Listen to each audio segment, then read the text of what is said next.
नमस्कार, आप देख रहे हैं न्यूज़ 24 5 की पंचायत में आपका स्वागत है। आपके साथ मैं हूं प्रत्युष खरे। हत्या, लूट, अपहरण और रेप जैसे अपराधों की खबरें आए दिन अखबारों और न्यूज चैनलों की सुर्खियां बनी रहती हैं। शायद हम और आप इन खबरों को पढ़कर दफ्तर में, घर में, दोस्तों के बीच व्हाट्सएप में चर्चा भी करते होंगे कि आखिर इन पर लगाम कब लगेगी। सरकारों से या फिर राजनीतिक दलों से यह सवाल पूछिए तो वो अपनी सहूलियत के हिसाब से बयान देते हैं। और बात जब देश की राजधानी दिल्ली की हो तो अपराध की इन वारदातों पर जिम्मेदारी और जवाबदेही को लेकर सियासत का टोपी ट्रांसफर ही दिखाई देता है। पिछले 24 घंटों में दिल्ली हत्या की वारदातों से फिर सहम गई। दिन दहाड़े करुणा पर चाकुओं से 24 वार से तो पूरा देश सिहर गया। आज 5 की पंचायत में हमारा सवाल इसी मसले पर है कि देश की राजधानी दिल्ली में अपराधियों को डर क्यों नहीं लगता। चर्चा की शुरुआत से पहले एक छोटी सी रिपोर्ट देखिए। दिल्ली में सड़क चलते लड़की को 32 बार चाकुओं से गोदा। दिल्ली में घर लौटते वक्त बिजनेसमैन की गोली मारकर हत्या। दिल्ली में रोड रेज में बदमाशों ने कारोबारी को अधमरा किया। दिल्ली में बालकनी से लड़की को फेंका गंभीर। ये वो दिल दहला देने वाली वारदातें हैं जो बीते 24 घंटे में कहीं दूर दराज के इलाके में नहीं बल्कि राजधानी दिल्ली में हुई हैं। उस राजधानी दिल्ली में जिसकी पुलिस अपनी तुलना स्कॉटलैंड पुलिस से करती है। चप्पे चप्पे पर सुरक्षा के वादे किए जाते हैं, फौरन एक्शन लेने के दावे किए जाते हैं, लेकिन हकीकत है कि अब देश की राजधानी में बदमाशों को पुलिस का कोई खौफ नहीं। तभी तो एक के बाद एक वारदातें हो रही हैं। ये तस्वीरें देखिए। पुराड़ी इलाके में दिन दहाड़े एक लड़के ने चाकुओं से गोदकर करुणा नाम की एक लड़की की हत्या कर दी। लोग आते जाते रहे, लेकिन बेखौफ आरोपी लड़की पर ताबड़तोड़ वार करता रहा। लोगों के सामने लड़की ने तड़प तड़प कर जान दे दी। लोगों का गुस्सा फूटा तो सड़क जाम कर दी गई, सड़क पर आगजनी की गई।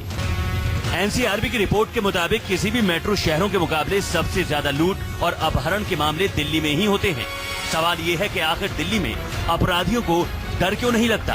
Bureau report, news 24। देश की राजधानी है दिल्ली और यहां देखिए इस तरह की वारदातें, तो सवाल उठना तो लाजमी है कि क्या देश की राजधानी दिल्ली में अपराधियों को पुलिस से डर नहीं लगता। हमारे साथ खास मेहमान जुड़ चुके हैं, उनसे आपका परिचय करा दूं। ऋचा मिश्रा जी हैं, स्पोक्स पर्सन है आम आदमी पार्टी की।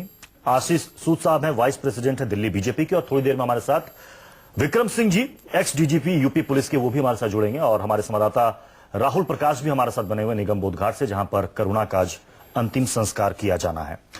ऋचा मिश्रा जी, सवाल आप ही से कि आखिर क्यों अपराधी इस तरीके से बेलगाम हो गए हैं, क्यों डर नहीं अपराधियों को।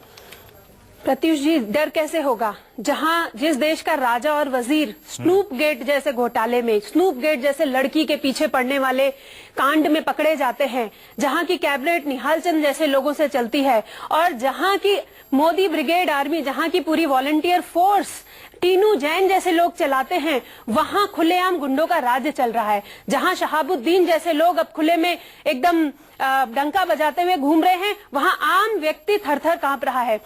50% महिलाएं देश की आबादी हैं, दिल्ली में भी हैं। दिल्ली में ही नहीं, देश भर में हर जगह महिलाओं की कोई रक्षा नहीं है, क्योंकि स्नूप गेट जो चला रहे हैं, जिन्होंने, आपको ये पूछना चाहिए, जो स्टॉकिंग की है स्नूप गेट जिन लोगों ने किया है, उनके बारे में सबसे पहले पूछना चाहिए। मैं इसका जवाब आशीष सूद जी से लूंगा। भक्षक है तो प्रजा कहाँ रक्षक हो पाएगा। मैं इसका जवाब आशीष सूद जी से लूंगा, लेकिन आपने जो नाम गिना है, तो यही बात तो बाकी पार्टियां भी कर सकती हैं कि संदीप जिस सरकार में हो, संदीप जिस पार्टी में हो। जिस दिन आप टीनू जैन, जिस दिन आप निहाल चंद, अच्छे और बुरे लोग सिर्फ एक ही पार्टी में होते हैं। हर पार्टी में अच्छे और बुरे लोग होते हैं। जिस दिन अमित शाह अपना इस्तीफा देंगे, देश की महिला सुरक्षित महसूस करेगी। जब तक अमित शाह इस्तीफा नहीं देते, स्नूप गेट करने वाले, लड़की के पीछे ऋचा जी एक बात बताइए, चलाने वाले, जब शीला दीक्षित की सरकार, महिला कब सुरक्षित फील करेगी? एक सेकंड, जब उसका राजा ही भक्षक है। ये सवाल देखिए, ये सवाल जो है हर पार्टियों से पूछा जाना चाहिए। ये सवाल हर पार्टियों से पूछा जाना चाहिए जिसकी सरकारें दिल्ली में रही हैं। एक बात सुनिए, जब सरकारें रही है, शीला दीक्षित की सरकार थी, अरविंद केजरीवाल ने कहा कि अगर आपसे संभल नहीं रहा है, क्राइम कंट्रोल नहीं हो रहा है, तो आप मुख्यमंत्री की कुर्सी छोड़ क्यों नहीं देते? महिला पुलिसकर्मी जब डीसीडब्ल्यू के पास जाती है यौन उत्पीड़न के केस में, तो दिल्ली पुलिस को रफा दफा खर्च एकदम कर देना चाहिए, हटा देना चाहिए। जब अपनी दिल्ली पुलिस अपनी महिलाओं को नहीं बचा पा रही, और जिस डीसीडब्ल्यू आप ये कह रहे हैं कि दिल्ली पुलिस को अगर आम आदमी पार्टी की सरकार के अंडर कर दिया जाए तो सारी समस्या दूर हो जाएगी, सिस्टम अपने आप बदल जाएगा, कम से कम रातों रात दिल्ली में बदल तो हो ही जाएगा। जाएगा। देश का नहीं तो दिल्ली का तो हो ही जाएगा। डीसीडब्ल्यू जो अच्छा काम कर रही है उस पे एसीबी की फटकार लगाई जा रही है, एसीबी के केस लगाए जा रहे हैं, स्वाति मालीवाल के पीछे केस किए जा रहे हैं, जिसने 11,000 कंप्लेंट सुनी है बरखा शुक्ला सिंह के अगेंस्ट। मतलब आपने एक माहौल तैयार कर दिया है कि महिलाओं से आपको कोई मतलब नहीं है। आप स्नूप गेट कराइए, आप निहाल चंद को छोड़ दीजिए, शहाबुद्दीन को छोड़ दीजिए, और आप ये जैन आशीष सूद जी, छोड़ दीजिए। आशीष सूद जी, ऐसी सरकार चलाने वाले आप महिलाएं सुरक्षित जवाब देना महसूस चाहेंगे? नहीं कर सकती आशीष सूद और जी, चले पीछे पड़ेंगे। एक सेकंड ऋचा जी, आशीष जी। जी, देना चाहूंगा, मगर मेरा आपसे निवेदन है, ऋचा जी के हर मुद्दे का जवाब सिलसिलेवार तरीके से दूंगा, परंतु इनका स्वभाव है मुझे जब जवाब जब मत चैनलों दीजिए, पे देश की बैठती महिला हैं, को आप जवाब करने दीजिए, लग जाती हैं। दिल्ली की महिला को, अपने घर एक में जो सेकंड। महिलाएं हैं उनको जवाब दीजिए। मुझे जवाब की जरूरत नहीं है। क्यों आप स्नूप गेट के लोगों को अभी तक अपना राजा और वजीर सोमनाथ बनाए हुए हैं? भारती की पत्नी को जवाब दीजिए। हाँ, हाई कोर्ट ने सोमनाथ उनको भारती की क्लीन पत्नी चिट को दे दी आप है। जवाब आप दीजिए, जितना उस पर राजनीति जवाब कर सकते दीजिए, थे, आपने कर लिया। जवाब दीजिए। आप संदीप सारी ने जिनको राजनीति राशन कार्ड सोमनाथ के भारती लिए और संदीप पे कर एक्सप्लॉइट चुके किया हैं, था, वो चले जाएंगे। इसीलिए और आप सुनिए, डेवलपमेंट पे मुद्दा तो नहीं बना सकते। महिलाओं के ऊपर आप अत्याचार देखिए, करवाइए, डेवलपमेंट मंजिलों को सड़क पर आपको खुले में प्रलाप छोड़ करने के, दीजिए। अगर प्रत्युष जी इनको प्रलाप करना है तो करने दीजिए, मेरा जवाब सुन लीजिए। महिलाएं जवाब प्रलाप, दीजिए, मेरा ऋचा जी, प्रलाप बात नहीं कर रही है। है। ऋचा जी, एक सेकंड, जवाब मेरा सुनिए, प्रलाप नहीं जवाब है। सुनिए। आप शहाबुद्दीन जवाब की आप सुनिए। बात कर रही जवाब है, सुनिए। आपसे ऊंची आवाज में मैं बात कर सकता हूं, मगर दिल्ली के मुद्दों पर विमर्श करना सीखिए। जिस शहाबुद्दीन की आप बात कर रही है, तो आपका वजीर, आपका राजा, आपका वैकल्पिक राजनीति का वैकल्पिक राजनीति का पुरोधा उस शहाबुद्दीन के आका लालू यादव के गले में पुलिस लगा देते हैं।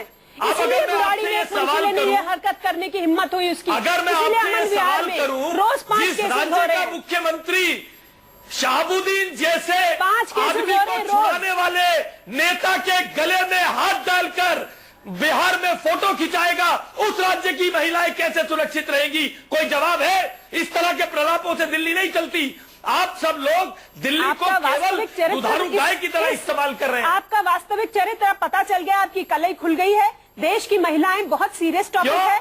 ये कोई टॉपिक ही नहीं है। का आका लालू यादव के गले में केजरीवाल ने मेरे पार्टी में और आपके पार्टी में, मेरे पार्टी में अगर कोई है तो क्या उसको किया था पार्टी से केजरीवाल ने? निकाला गया। आपकी पार्टी में कोई है तो उसको भी निकाले। केजरीवाल बहुत ने ही संवेदनशील गलबैया और नहीं की। संजीदा मामला है। इसका जवाब है, बहुत ही अगर यही संवेदनशील और प्रलाप संजीदा आपको मामला करना है तो जवाब दीजिए। लालू यादव के गले में आशीष सूद जी और ऋचा जी, आप दोनों से ये अनुरोध है, एक सेकंड सर, दोनों से अनुरोध है, बात दिल्ली की हो रही है, बिहार, यूपी, महाराष्ट्र, राजस्थान घूमने की जरूरत नहीं है। मुद्दे पर आए, हम मुद्दे पर आए, मुद्दे पर फोकस करें, उसी पर हम बात करें। सवाल यह है कि दिल्ली में अपराधियों को डर क्यों नहीं लगता है? क्यों बार बार दिल्ली के ऊपर ये आरोप, ये इल्जाम चस्पा हो जाता है? क्राइम कैपिटल कहा जाता है दिल्ली को। इससे शर्म की बात कुछ नहीं हो सकती। ऋचा जी, शाह जी पर चर्चा करेंगी प्रत्युष तो ये सुनना पड़ेगा। पहले दिल्ली पुलिस की दो तीन चीजें मैं बताना चाहूंगी। दिल्ली पुलिस एक ऑपरेशन शिष्टाचार चलाता था 2014 में, उसको पहले बंद ये कर तो दिया बताइए, गया। दिल्ली पुलिस की संदीप, थाना समितियां होती थी जो कि हर संदीप, विधानसभा में मनोज थाना कुमार, जिस तरह के कोई केसेस सोमनाथ आते थे तो भारती उसमें विधायक के साथ बैठ के पूरा विचार विमर्श होता था। उनको बंद कर दिया गया और अब डिस्ट्रिक्ट लेवल की समिति बना दी है जिसमें सांसद बैठता है, और आज तक एक भी सांसद इस तरह की समिति में नहीं बैठा है। तो जो प्रोसेसेस थे, क्योंकि इनको इन चीजों की वैल्यू ही नहीं पता कि महिलाओं की सुरक्षा भी जरूरी है, क्योंकि ये तो खुद ही स्नूप गेट करते हैं, दूसरों के बहू बेटियों के पीछे लोग छोड़ देते हैं, पूरा का पूरा पुलिस सिस्टम छोड़ देते हैं। तो इन्हें कैसे महसूस होगा? महिला सुरक्षित तो तब करेगी जब राजा महिला को सुरक्षित। आप ये कह रही हैं कि पुलिस, आप ये कह रहे हैं कि पुलिस में जो एक सिस्टम बना हुआ था वो सब उन्होंने 2014 बता में, दिया।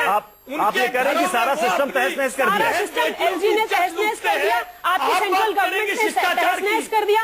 और राजनाथ सिंह दिल्ली पुलिस की फाइलों पे क्यों भूल जमने दे रहे हैं? क्यों नहीं दिल्ली पुलिस को फंड दिया जा रहा है? कैसे वो नए लोगों को भर्ती करेंगे? पुलिस रिफॉर्म कहां से आएंगे? हर चप्पे पे कैसे पुलिसकर्मी तैनात होंगे? एक सेकंड, हमारे साथ राहुल प्रकाश हमारे संवाददाता भी जुड़े हुए हैं। राहुल, ये बताइए कि क्या अंतिम संस्कार हो गया या अभी होने वाला है? करुणा के घर वाले वहां पर मौजूद होंगे और भी तमाम लोग वहां पर मौजूद होंगे। गम तो होगा लेकिन साथ ही साथ गुस्सा भी होगा। देखिए, गुस्सा लाजमी है। एक घर की लड़की चली गई है, कानून की बात होती है, लॉ एंड ऑर्डर की बात होती है, तमाम सवाल उठते हैं। आखिर जिम्मेदारी किसकी होती है, ये सबसे बड़ा सवाल है। एक समाज जो देख रहा था घटना होते हुए, क्या उन्होंने रोकना, वो जिम्मेदारी समझी नहीं समझी। दूसरा, लॉ एंड ऑर्डर, लड़की के पहले भी कंप्लेंट दी गई थी मोलेस्टेशन की, उसके बाद पुलिस की क्या कार्रवाई रही, ये सवाल उठना है। क्योंकि अगर गंभीरता से देखा जाए अगर समय रहते कार्रवाई की जाती, जांच की जाती, तो शायद ऐसी घटना नहीं होती, या लोग सामने आ जाते, लोग बचाने की कोशिश करते, या पुलिस पहले ही काम करता। रही दूसरी बात, दाह संस्कार का काम अभी जिस तरीके से क्रिया है वो चल रही है, तमाम लोग हैं, सड़कों पे गुस्सा देखने को आज मिला, जिस तरीके से थोड़ा आग जनी हुई है, थोड़ा जो तोड़फोड़ की गई है, गाड़ियों को जाम किया गया, गुस्सा इस बात का था कि समय रहते कार्रवाई क्यों नहीं गई। और सबसे बड़ी बात, अपराधी यानी जो बेखौफ होकर अपराध करते हैं, यानी उन्हें ना तो कानून का डर है ना किसी चीज का खौफ है, बेखौफ होकर अपराध करते हैं और आसानी से चले जाते हैं। हालांकि दिल्ली पुलिस ये साफ कहती है उसके बाद कि लॉ एंड ऑर्डर मेंटेन करने के लिए मामले दर्ज किए जा रहे हैं और कोशिश ये की जाती है कि उनको रोका जा रहा है। हालांकि ऐसी चीजें दिख नहीं रही है, लगातार ऐसे मामले आते जा रहे हैं। राजधानी दिल्ली जिस तरीके की बात की जाती है क्राइम कैपिटल, वो कहा जाने लगा है। साफ तौर पर कहीं ना कहीं ये मुद्दे हैं जो सवाल लॉ एंड ऑर्डर का है। सबसे बड़ा वो है कि जिम्मेदारी आखिरकार किसकी है? आखिर किसकी? तमाम जवाबदेही जो लॉ एंड ऑर्डर के विषय होते हैं इनको रोकने। राहुल, आप हमारे साथ बने रहे। आशीष सूद जी, अब गृह मंत्रालय के अंदर है दिल्ली पुलिस, तो सवाल भी लाजमी है, आम आदमी पार्टी ये पूछेगी कि साहब हमारे अंडर में तो नहीं है, सारे इंस्ट्रक्शन निर्देश तो उनको वहां से मिलते हैं, तो हमारे कंट्रोल में अगर पुलिस नहीं है तो जिम्मेदारी हमारी कैसे हो सकती है? आशीष जी, अगर जिस प्रकार से अभी ये जानकारी, इस जानकारी को हम भी पुख्ता रूप से लेने की कोशिश कर रहे हैं, और आप यकीन जानिए अगर उस बच्ची ने पहले भी शिकायत दर्ज की होगी और पुलिस अकड़ में रही होगी, तो हम गृह मंत्रालय से मांग करेंगे ऐसे पुलिस कर्मियों को तुरंत बर्खास्त किया जाए और पुलिस रिफॉर्म्स को तुरंत प्रभाव से दिल्ली की रोज बढ़ती हुई आबादी के संदर्भ में तुरंत प्रभाव से दिल्ली पुलिस की भर्ती को तेज करके दिल्ली की पुलिस को वेल इक्विप करके पुलिस रिफॉर्म्स को लागू करवाने के लिए हम गृह मंत्रालय से तुरंत इसके लिए। यानी आशीष जी, आप भी ये बात मान रहे हैं ना कि दिल्ली पुलिस में अभी बहुत सुधार की आवश्यकता है? साहब, पूरे देश में पुलिस रिफॉर्म्स में सुधार की आवश्यकता है। दिल्ली में जिस प्रकार से हर महीने जनसंख्या का घनत्व, डेंसिटी बढ़ती है, दिल्ली में एवर इंक्रीजिंग पुलिस फोर्स की आवश्यकता है। हमें दिल्ली को और बाकी राज्यों को अलग दृष्टि से देखना ही पड़ेगा। दिल्ली में जिस प्रकार से हर महीने लाखों की आबादी आती है, तो दिल्ली में पॉपुलेशन के हिसाब से पुलिस रिफॉर्म्स की आवश्यकता है, जो वर्षों से जो मेरे साथ में आम आदमी पार्टी की प्रवक्ता बैठी है, जिनके साथ मिलके, कांग्रेस के साथ मिलके इन्होंने 49 दिन सरकार के मजे लूटे थे, इन लोगों ने कभी भी पिछले 15 साल दिल्ली की सरकार कांग्रेस की रही, इनकी पार्टनर थी, पिछले 10 साल केंद्र में सरकार रही, इन्होंने कभी विषय नहीं उठाए। इनका काम तो केवल एक नक्सलवादियों की तरह। लेकिन आशीष जी एक बात समझाइए, आप ये बात ईमानदारी से एक्सेप्ट कर रहे हैं कि दिल्ली नहीं बल्कि पूरे देश में पुलिस में सुधार की आवश्यकता है। आप ये भी कह रहे हैं कि दिल्ली में जनसंख्या का घनत्व बढ़ता जा रहा है, पुलिस के ऊपर जिम्मेदारी का बोझ बढ़ता जा रहा है, जिसकी वजह से कई बार अपराधी पुलिस के चंगुल से छूट कर निकल जाते हैं, मामले दर्ज होते हैं लेकिन कार्रवाई नहीं होती। तो जब इस बात को आप समझ रहे हैं, धरातल पर क्या कुछ हो रहा है इस बात को आप समझ रहे हैं, तो इसमें आरोप प्रत्यारोप की गुंजाइश कहां से आ जाती है? आशीष जी, मैं तो आरोप लगा ही नहीं रहा। इन्होंने, ऋचा जी ने जब शाहबुद्दीन की बात कही तो मैंने इनको आईना दिखाया, मैंने केवल इनको आईना दिखाया। ऋचा जी देखिए, अब बात हम दिल्ली के क्राइम पर कर रहे हैं, आप स्नूप गेट और शाहबुद्दीन की बात कर रहे हैं। ऋचा जी नहीं, बेहतर होगा ऋचा जी, ऐसे इस तरह से बहस का कोई मतलब नहीं होगा। 18-20 मिनट यूं ही पार हो जाएंगे, दर्शकों को भी कुछ समझ में नहीं आएगा। ऋचा जी, हम फोकस करें ना, क्योंकि इस बार कई बार टीवी पर डिबेट हो चुके हैं। सवाल ये है कि आज जो लोग दिल्ली में रह रहे हैं, जो दिल्ली का बाशिंदा है, वो कब गर्व के साथ, खुशी के साथ कह पाएगा कि जिस शहर में हम रह रहे हैं वो बिल्कुल सेफ है, यहां पर आप रात में भी निकल सकते हैं, किसी को डरने की जरूरत नहीं है। ये कब अंदर से महसूस होगा दिल्ली के लोगों को? पुलिस कर्मियों की बहुत कमी है दिल्ली में। गृह मंत्रालय के, मैं जवाब दूं क्या? मैं जवाब दूं?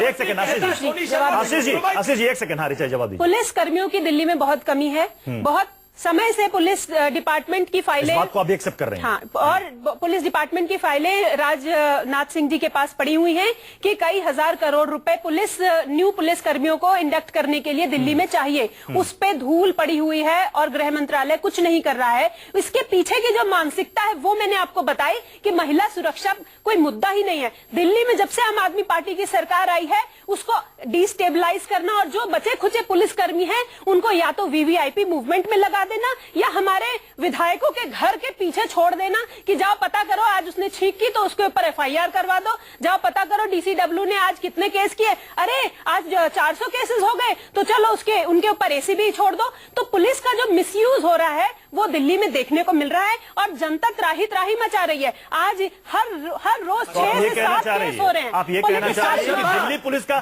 सारा फोकस जो है वो आम आदमी पार्टी के विधायकों और मंत्रियों पर है। आशीष सूद जी, ये बड़ा इल्जाम उन्होंने लगाया है कि दिल्ली पुलिस का सारा फोकस क्रिमिनल्स को पकड़ने की बजाय आम आदमी पार्टी सरकार पर है। आशीष जी, अरे साहब हम क्या करें, इनका विधायक कहता है केजरीवाल के रहते एक 23 वर्षीय महिला इनके कार्यालय में गर्भवती हुई। हम कह रहे हैं क्या, पढ़ लीजिए, हम कह रहे हैं क्या, थोड़ी राहत आएगी आपका वो तो, अरे आपको राहत दिल्ली आएगी। पुलिस का जो काम है वो दिल्ली पुलिस अगर करे, अगर राजनाथ सिंह अपने जवानों का ध्यान नहीं दे पा रहे, कम से कम महिलाओं का ही ध्यान दे दे। हमने कहा महिलाओं पे, देश की महिलाओं पे, बेटियों का ही ध्यान दे दे।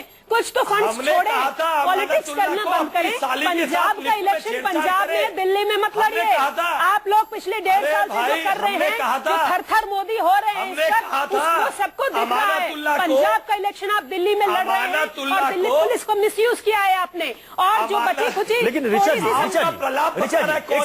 आशीष जी, ऋचा जी, अगर पुलिस के पास कोई शिकायत दर्ज कराने आएगा तो क्या पुलिस की जिम्मेदारी नहीं बनती कि उस शिकायत पर वो कार्रवाई करे? अगर पुलिस कार्रवाई कर रही है तो इसको आप कैसे सियासत से जोड़ रही हैं? कार्रवाई करने दीजिए, कार्रवाई करने दीजिए। अगर आप दोषी नहीं है, अगर आपने कुछ ऐसा गुनाह नहीं किया तो डरने की जरूरत कोई नहीं डर रहा है। दीजिए कार्रवाई, उनका काम है, मामले दर्ज होंगे, कार्रवाई करे वो। अगर आप विधायकों के संदर्भ में कह रहे हैं तो जो आपको सही लगता है वो आप कीजिए, जो कानूनन जायज है वो आप कीजिए, हम उसमें नहीं कुछ कह रहे हैं। परंतु दूसरी चीज आप देखिए कि जब इतने कम पुलिसकर्मी हैं आपके, ऐसा लगता है पॉलिटिकल वेंडेटा लेके दिल्ली पुलिस को यूज किया जा रहा है। अभी बस्सी साहब गए नहीं, मतलब उनको पूरा का पूरा एक तरह से बीजेपी का माउथपीस बना दिया गया था। उनके जाने के बाद अब जो दूसरे आए हैं एक तरह से पंगु कर दिया गया है। तो उनको पॉलिटिकल वेंडेटा के लिए ना यूज करें, वो देश की महिलाओं की और जनजीवन के लिए बनी हुई है, उनको उसमें इस्तेमाल करें। एनीवेज पुलिस कम है, 2 चीजें, पुलिस रिफॉर्म चाहिए, पुलिस कम है। इसके बावजूद जो बचे हुए हैं उनसे आप स्नूपिंग करवाते हैं महिलाओं पे, गुजरात में, उनसे आप दिल्ली में हमारे आम आदमी पार्टी के विधायकों के पीछे छोड़ देते हैं, तो आपका पॉलिटिकल वेंडेटा से कोई फायदा नहीं है। राहुल, ये बताइए, पिछले 24 घंटे में ये जो 3 वारदातें हुई हैं, इसमें पुलिस ने अब तक क्या कार्रवाई की है? में अलग अलग इलाकों में हुए हैं घटनाओं में पुलिस अपनी कार्रवाई की बात करती है। इस मामले में भी आरोपी को पकड़ा, कोर्ट में पेश किया गया। इस मामले में भी आरोपी को पकड़ा, कोर्ट में पेश किया गया। इन्वेस्टिगेशन की बात की गई, तमाम सीक्वेंस इवेंट जितनी तरीके से जांच की जा सकती है वो की गई। हालांकि जो घटनाएं राजधानी दिल्ली में हुई है, ये लॉ एंड ऑर्डर का जिस तरीके से बात की जाती है कि मेंटेन किया जा रहा है वो नहीं दिख रहा है। यानी खुलेआम अपराध हो रहा है, लूट की वारदात हो, रेप की वारदात हो, मर्डर की वारदात हो, ये तमाम ऐसी घटनाएं राजधानी दिल्ली में लगातार हो रही हैं। अगर पिछले कुछ दिनों का आंकड़ा देखें तो ये आंकड़ा लगातार बढ़ रहा है, लेकिन दिल्ली पुलिस इसे ये बता रही है कि मामले दर्ज हो रहे हैं, इसलिए आंकड़े सामने आ रहे हैं। कहा जाए तो दिल्ली पुलिस इसे बने रहे हमारे साथ। दर्शकों को बता दें कि एनसीआरबी की जो लेटेस्ट रिपोर्ट है उसमें मेट्रो शहरों के, अन्य मेट्रो शहरों के मुकाबले दिल्ली में लूट, अपहरण, चोरी की सबसे ज्यादा वारदातें होती हैं। हमारे साथ विक्रम सिंह जी, पूर्व डीजीपी उत्तर प्रदेश पुलिस के, हमारे साथ जुड़ चुके हैं। विक्रम सिंह जी, क्या पुलिस के सामने कोई लाचारी है या मुश्किल है जिसकी वजह से वो काम नहीं कर पाती, या कहीं पॉलिटिकल प्रेशर होता है? वो पुलिस क्या है जो ऐसी लाचारी दिखाए कि उनके सामने इस प्रकार का दुस्साहस करके अपराधी एक महिला का इस निर्ममता से उसकी हत्या कर देते हैं। ये साइकोपैथ किलर है और इसका कोई औचित्य नहीं। हमारे राजनीतिक मित्र आपस में दोषारोपण अवश्य करें, लेकिन पुलिस क्या है जो इसका बिल्कुल न देकर के वो केवल संविधान के प्रति जिम्मेदार है। वैकेंसीज पहले भी थी, आज भी हैं और हमेशा बनी रहेंगी। और जब क्या रिफॉर्म्स अगर नहीं होते हैं आज ये 2 साल या 5 साल तक, तो क्या जनता को सुरक्षा पुलिस नहीं मुहैया कराएगी? देखिए, पुलिस की जिम्मेदारी संविधान के प्रति है और ये कोई रॉकेट साइंस नहीं है कि आप पता लगा ले कि आप यहाँ कितने तथाकथित मरीजे इश्क और आशिक मिजाज लोग हैं। मैक्सिमम 100, 200, 300 हैं। और इस केस में जैसे कि ये छूट के जमानत पे आए थे, पुलिस की जिम्मेदारी थी कि इनका मनोचिकित्सक से इनका परीक्षण कराते और परीक्षण कराने के बाद अगर ये फिट होते तभी इनको जेल से बाहर आने देते। आपने दरअसल महिला संबंधित अपराधों को इतने हल्के से लिया है। आपकी प्राथमिकताएं वीआईपी सुरक्षा के अलावा भी कुछ है, या सिर्फ आप वीआईपी की ही गणेश परिक्रमा करके अपने कर्तव्य की खुशी समझते हैं? पुलिसिंग फुल टाइम जॉब है। अपराधियों के बारे में जानकारी आपकी वैसी होनी चाहिए जैसी आपकी। बहुत बहुत शुक्रिया विक्रम सिंह जी, बहुत बड़ी बात आपने कही कि पॉलिटिकल पार्टियां एक दूसरे पर दोषारोपण करना बंद करें, और पुलिस की सबसे बड़ी जिम्मेदारी है, क्योंकि वो संविधान की शपथ लेते हैं अपने कर्तव्यों के लिए, अपने ड्यूटी के लिए। और पुलिस एक्शन का आंकड़ा जितना अपराधियों के मन में खौफ उतना ज्यादा घर करेगा। बहुत बहुत शुक्रिया आप सभी का हमारे साथ इस चर्चा में शामिल होने के लिए। छोटा सा ब्रेक, आप देखते रहिए News 24।